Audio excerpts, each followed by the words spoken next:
Mr. President, let me just say that I, along with I think most Americans, are grateful that in the rocket attacks launched last night by Iran, that there were no American casualties. And I think I, like most of our colleagues here in the Senate, I hope, have an opportunity later today to hear from the administration about the state of events there and what the plans are going forward.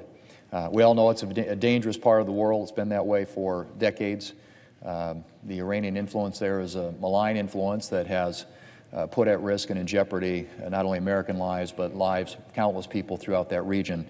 And Mr. Soleimani, who was removed here in the last few days, of course, was responsible for hundreds of American deaths.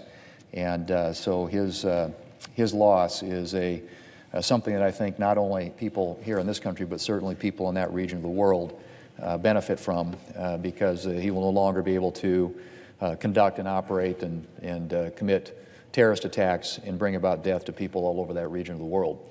Mr. President, I would also like to point out that, as I think most know and most of the reporting has reflected this, that Republicans here in the Senate and Leader McConnell, of course, yesterday made this statement that are prepared to take up the articles of impeachment when they are delivered over to us by the House of Representatives. For whatever reason, and appears that the House Democrats under Speaker Pelosi have determined that it is to their political advantage for some reason to hang on to those articles and to perhaps game this out a little bit. We, of course, don't know what that gains them, but in any event, they have yet, after now several weeks, decided to proceed and to bring those over here to the United States Senate. But I would point out that it can't be because there isn't a process in place to deal with those articles when they arrive. Obviously, what Republicans in the Senate have agreed to adopt is the Clinton precedent. In other words, the precedent that was used when President Clinton went through impeachment 21 years ago. At that time, it was good enough for all the Democrats in the United States Senate, by a vote of 100-0, unanimous vote here in the United States Senate, to proceed to those articles. And all Senate Republicans are simply saying is that's a good precedent. It was good enough for Democrats and Republicans back then. It ought to be good enough for Republicans and Democrats today. And what that simply provides for is to allow both sides, the managers in the House, to come over to make their argument, and for the President and his team to be able to put up their defense, for senators to have an opportunity to listen to those arguments, and then to propound questions, to ask questions through the chair that could be responded to, and then at that time to determine whether or not additional information, evidence, witnesses, et cetera, could be brought forward.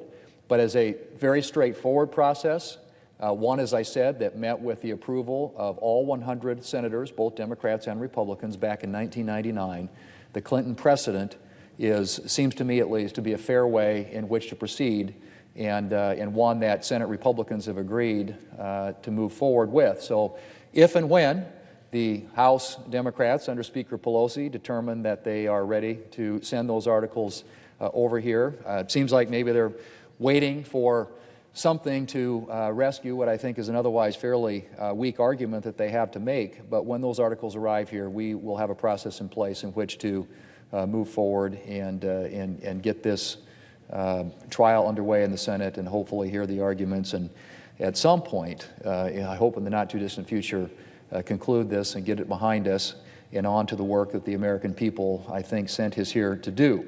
Obviously, there is an election coming up in November. The first votes will start being cast just a few weeks from now in the state of Iowa, and New Hampshire and other states, followed very closely on by Super Tuesday. So the election process is already underway. And I think that is the means by which most Americans believe we ought to deal with our leadership. And in a democratic system of government, we have the opportunity as people to express our opinions and to voice our views in that manner. And I would hope that that is where we can settle these political differences and disputes that we have. Mr. President, while the House continues to be bogged down and stalled out over impeachment, the Senate here is moving forward with the business that is important, I think, to the daily lives of the American people. And so yesterday, the Senate Finance Committee passed the United States-Mexico-Canada Agreement out of our committee. I serve as a member of that committee, and I was pleased to vote to move this agreement one step closer to final approval by the full Senate. The United States-Mexico-Canada Agreement will benefit almost every sector of our economy, from manufacturing to digital services to the automotive industry.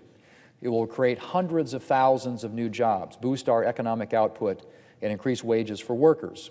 The agreement breaks new ground by including a chapter specifically focused on small and medium-sized businesses, the first time a U.S. trade agreement has ever included a dedicated chapter on this topic.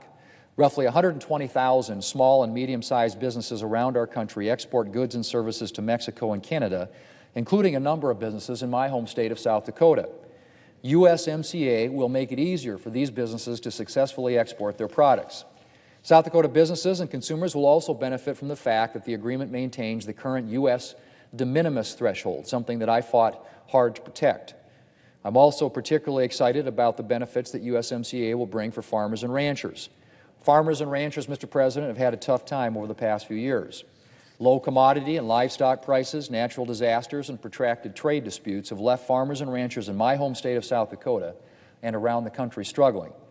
I spent a lot of time at home talking to farmers and ranchers, and again, they've emphasized to me that the most important thing that Washington can do to boost our nation's farm economy is to conclude favorable trade deals.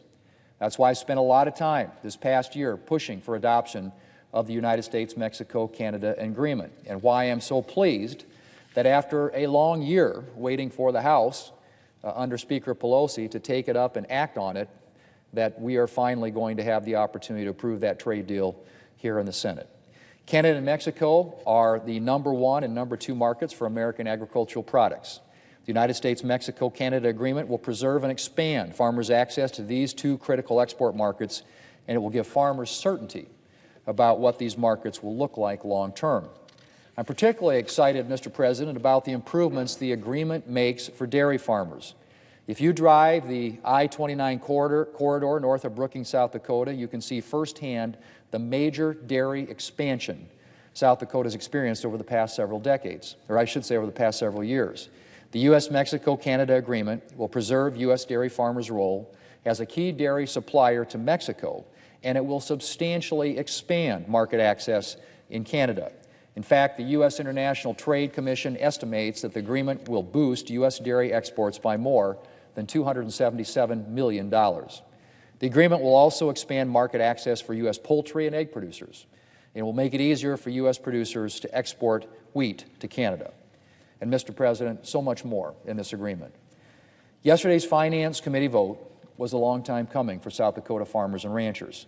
Months of delay by House Democrats left agricultural producers wondering if they'd ever see the benefits of this agreement. But we have at last been able to move forward, and I look forward to full Senate passage of the United States-Mexico-Canada trade agreement in the very near future. Mr. President, I yield the floor.